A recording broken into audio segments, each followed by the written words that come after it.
Apakah panjenengan semua pernah mendengar ungkapan begini? Orang Pahing itu kuat batinnya, tapi sering dibenci orang tanpa sebab. Kenapa bisa begitu? Kenapa orang yang punya aura wibawa justru sering dijauhi? Kenapa yang sering diam dianggap sombong? Kenapa yang paling tulus malah sering dilukai? Dan anehnya lagi, orang Pahing sering mendapat perlindungan gaib. Ada saja pertolongan yang datang tiba-tiba, bahkan sering selamat dari hal-hal yang seharusnya mencelakakan. Disayang leluhur tapi dibenci lingkungan. Apakah ini takdir atau ujian? Dalam tradisi kejawen, Pahing adalah pasaran dengan getaran besar. Ia membawa energi kuat, tegas, dan penuh muatan batin. Mereka yang lahir di hari Pahing sering memiliki aura yang berat. Bukan dalam arti negatif, tapi karena jiwa mereka menyimpan warisan dari leluhur. Tapi justru karena kekuatannya itu, orang Pahing kadang dikucilkan, dianggap terlalu serius, terlalu tertutup, terlalu misterius. Padahal di dalam batin mereka ada kerinduan besar untuk dipahami. Assalamualaikum warahmatullahi wabarakatuh. Om Swastiastu, Namo Buddhaya, salam kebajikan, Rahayu. Selamat datang kembali di channel Om Kus, sahabat semua. Tempat kita sama-sama belajar menggali kearifan leluhur Jawa, membongkar misteri weton, dan menemukan makna hidup di balik pitutur kuno. Semoga panjenengan semua dalam keadaan sehat, rezekinya lancar, dan selalu dalam lindungan Tuhan Yang Maha Esa. Amin. Pada kesempatan kali ini, kita akan menyusuri lorong jiwa mereka, yang lahir dengan weton Pahing, hari yang katanya paling kuat, tapi justru sering merasa paling sendiri. Kali ini kita akan mengurai 5 sisi rahasia weton Pahing. Kenapa ia disayang leluhur tapi sering tidak diterima lingkungan? Sebelum kita masuk lebih dalam, coba tulis di kolom komentar. Apakah panjenengan lahir di weton Pahing atau punya orang terdekat yang Pahing? Siapa tahu pada kesempatan kali ini, dapat menjadi pencerahan bagi panjenengan.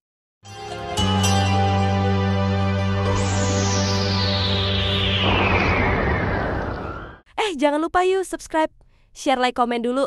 Dan terima kasih yang sudah subscribe, semoga masuk surga. Channel Om Kus memang di hati. Monggo dilanjut coy.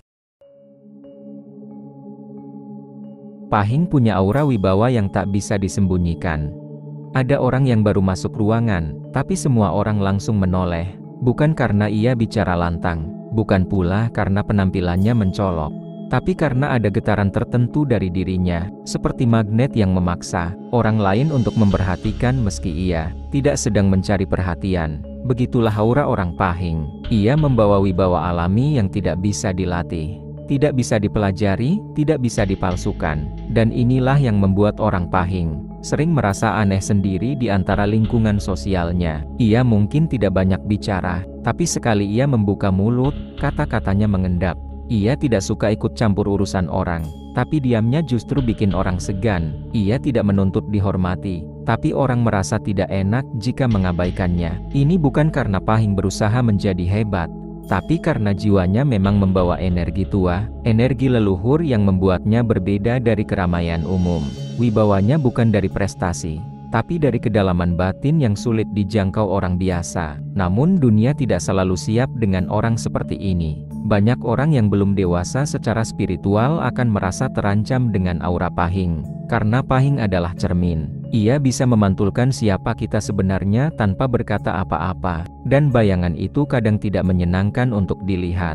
Maka muncullah gosip jarak, salah paham. Dia tuh pendiam tapi kayak sombong. Kalau dekat dia rasanya kayak dia bisa baca pikiran. Aku nggak nyaman, tapi nggak tahu kenapa. Padahal Pahing tidak sedang berbuat apa-apa. Dia hanya ada dan keberadaannya saja cukup untuk mengguncang energi orang lain. Itulah sisi rumitnya jadi Pahing. Banyak yang menghormatinya dari jauh. Banyak yang memerlukan bantuannya tapi enggan mendekat. Banyak yang merasa takjub tapi sulit menerima. Dan disinilah ujian batin Pahing. Ia harus bisa tetap rendah hati meski tahu ia berbeda. Ia harus bisa tetap lembut meski sering disalahpahami. Ia harus tetap menjadi dirinya yang tenang, yang tegas, yang tidak mudah goyah. Dalam falsafah Jawa, orang seperti Pahing diibaratkan seperti batu besar di tengah sungai. Air akan terus mengalir, mencoba mendorong, membentur, memutar arah. Tapi batu itu tetap kokoh, bukan karena ia keras kepala, tapi karena ia tahu tempatnya. Dan kadang justru batu itulah yang membuat sungai tetap mengalir pada jalur yang benar. Maka untukmu yang lahir Pahing, jangan kecil hati kalau aura batinmu membuat orang menjauh. Itu bukan kutukan, itu adalah seleksi alami dari semesta, agar yang tersisa di sekitarmu hanyalah mereka yang siap melihatmu apa adanya tanpa takut. Karena seperti kata pepatah Jawa, wibawa sejati ora butuh tepuk tangan. Cukup diam, nanging kabeh ngerti sapa sing ana. Wibawa sejati tidak butuh tepuk tangan, cukup diam dan semua tahu siapa yang hadir. Leluhur menitipkan warisan energi pada Pahing. Dalam dunia spiritual kejawen, diyakini bahwa tidak semua jiwa lahir dengan beban yang sama. Ada jiwa-jiwa tertentu yang lahir bukan hanya membawa takdirnya sendiri, tapi juga menjadi wadah bagi warisan batin yang belum selesai dari generasi sebelumnya. Dan Pahing adalah salah satu weton yang seringkali dipilih untuk memikul tugas itu. Orang yang lahir di weton Pahing biasanya memiliki tarikan leluhur yang kuat.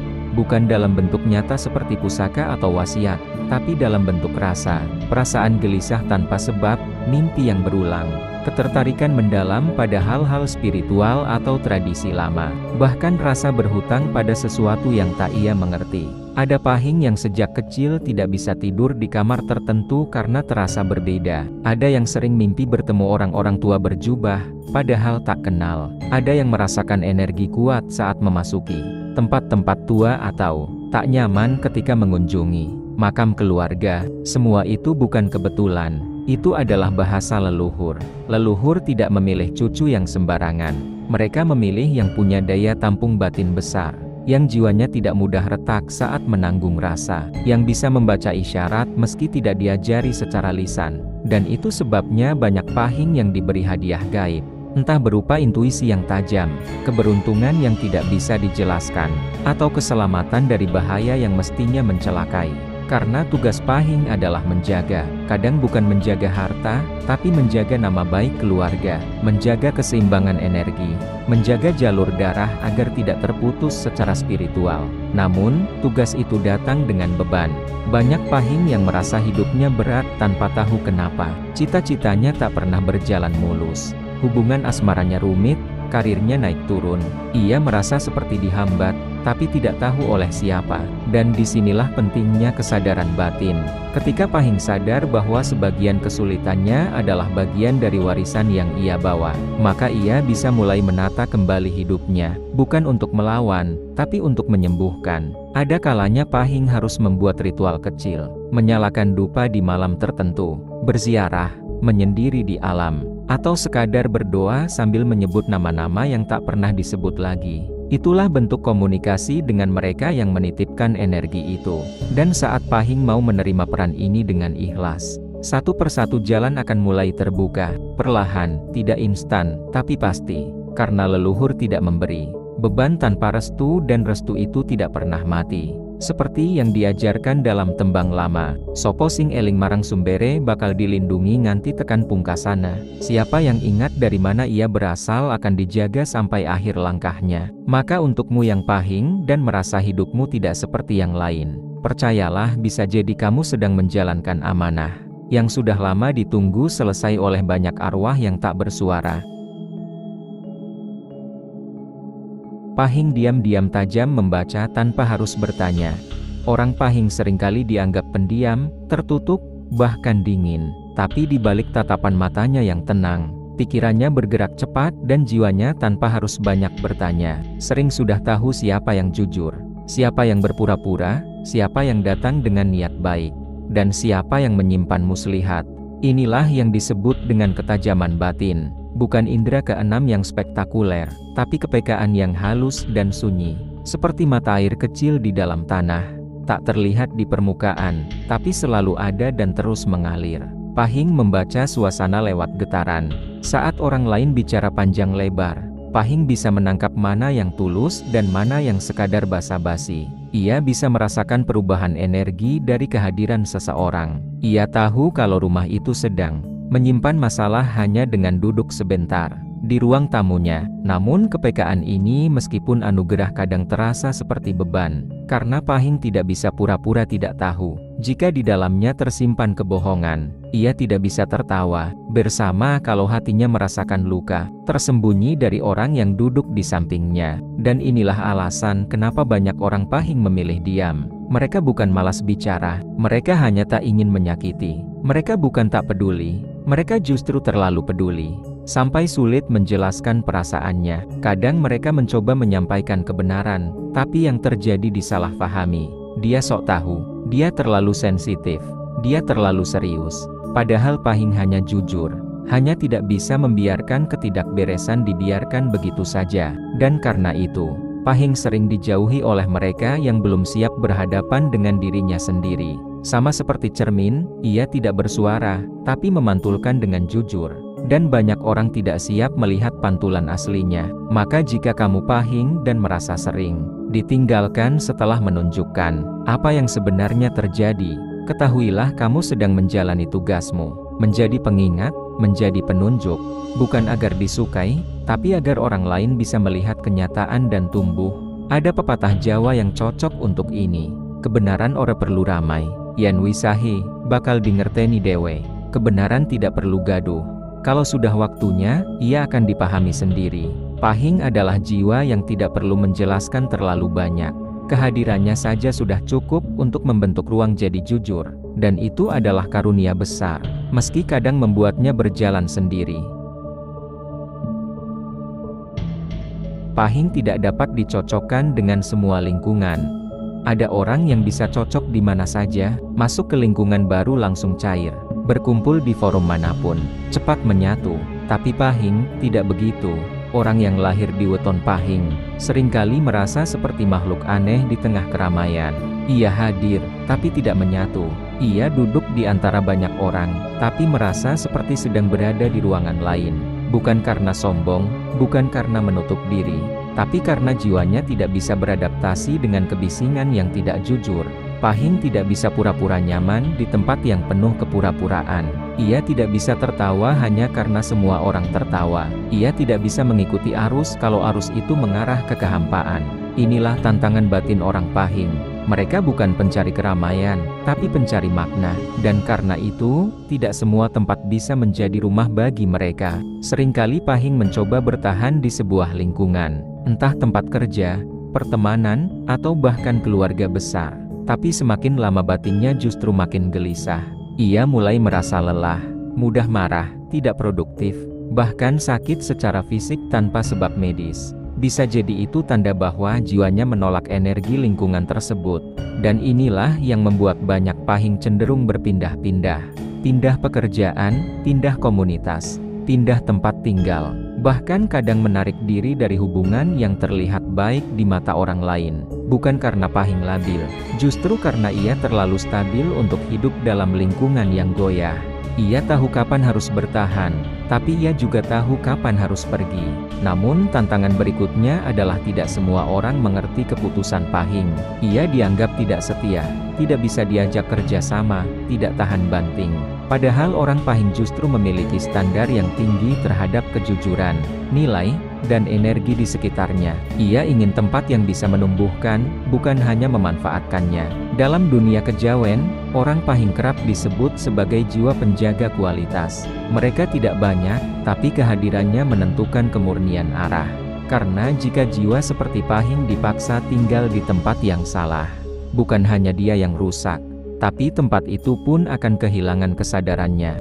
Dan karena itu semesta pun seringkali membantu Pahing dikeluarkan dari lingkungan yang tidak tepat, kadang dengan cara yang menyakitkan, difitnah, disingkirkan, atau tiba-tiba kehilangan. Tapi jauh di balik itu, ada perlindungan gaib yang sedang bekerja. Pahing sedang diarahkan menuju tempat yang sefrekuensi. Bukan tempat ramai, tapi tempat damai. Sama seperti air murni yang tidak bisa disatukan dengan minyak. Pahing tidak akan bisa larut di lingkungan yang penuh ego. Tapi saat ia bertemu tempat yang tepat, Pahing akan menjadi sumber kekuatan, menjadi pusat kedamaian, dan menjadi cahaya. Takdir Pahing membawa terang di tengah penolakan. Dalam dunia pewayangan ada tokoh-tokoh yang tidak pernah menjadi raja, tidak pernah menempati tahta, tidak dielu-elukan, bahkan tidak masuk daftar pahlawan. Tapi tanpa mereka, cerita besar tidak akan pernah bisa terjadi. Begitulah takdir orang Pahing. Ia mungkin tidak selalu disambut dengan hangat, tidak selalu dianggap penting, bahkan seringkali justru ditolak. Tapi di balik penolakan itu, Pahing sedang menjalani misi yang jauh lebih besar dari sekadar diterima. Pahing adalah pembawa terang, bukan cahaya yang menyilaukan mata, tapi cahaya lembut yang membongkar kebohongan, menyinari ruang-ruang yang selama ini dibiarkan gelap. Dan karena cahaya itu, banyak orang merasa tidak nyaman. Bukan karena Pahing jahat, tapi karena Pahing membuat bayangan-bayangan gelap dalam diri orang lain jadi terlihat. Pernah merasa dijauhi setelah berkata jujur. Pernah dimusuhi hanya karena tidak ikut menormalisasi ketidakadilan. Pernah dianggap merusak suasana hanya karena tidak pura-pura tertawa. Itulah bagian dari terang yang dibawa oleh Pahing. Ia tidak ingin membuat gaduh, tapi keberadaannya saja sudah cukup untuk mengubah medan energi suatu tempat. Dan karena itu, banyak Pahing yang hidup dalam kesendirian batin. Bukan karena mereka tidak bisa bersosialisasi, tapi karena jalan hidupnya sering membawa mereka ke posisi netral. Bukan bagian dari golongan A, tapi juga tidak sepaham dengan golongan B. Ia berdiri sendiri, tapi berdiri dengan tegak. Ia tidak punya banyak teman, tapi selalu ada bagi siapa saja yang datang dengan niat bersih. Dalam kepercayaan Jawa, orang-orang seperti Pahing adalah penjaga poros dunia batin. Mereka diberi kekuatan lebih, tapi juga ujian lebih. Karena hanya lewat ujian itulah batin mereka ditempa, menjadi terang yang bisa diandalkan. Penolakan dari luar sebenarnya adalah pelatihan dari dalam agar Pahing tidak tumbuh karena pujian, tapi tumbuh karena keikhlasan. Dan ketika waktunya tiba, orang-orang yang pernah menjauh akan kembali bukan untuk meminta maaf, tapi karena akhirnya mereka sadar ternyata Pahing adalah cahaya yang selama ini mereka butuhkan. Sama seperti obor yang tak pernah dipuja siang hari, tapi dicari dengan tergesa saat malam mulai gelap. Takdir Pahing bukan untuk disukai semua orang, tapi untuk menerangi jalan yang tak berani dilalui orang lain. Ada satu tembang Jawa lama yang menggambarkan ini. Sawang sinawang nanging dudu sejatine, sing sunyi, sing membuka dalam kawicaksanan sejati. Yang tampak hebat belum tentu sejati, justru yang sunyi, yang diam, itulah pembuka jalan kebijaksanaan sejati. Sahabat semua, setelah kita menguraikan 5 sisi rahasia weton Pahing, kita belajar bahwa hidup bukan sekadar bernapas, tapi menjadi hidup yang menghidupkan bagi orang lain. Jika panjenengan lahir di weton Pahing atau merasa hidupmu seperti Pahing, diam, menjaga, tapi sering disalahpahami, silakan tulis di komentar, ceritakan pengalamanmu. Siapa tahu ada saudara lain yang menemukan cahayanya lewat ceritamu. Wassalamualaikum warahmatullahi wabarakatuh.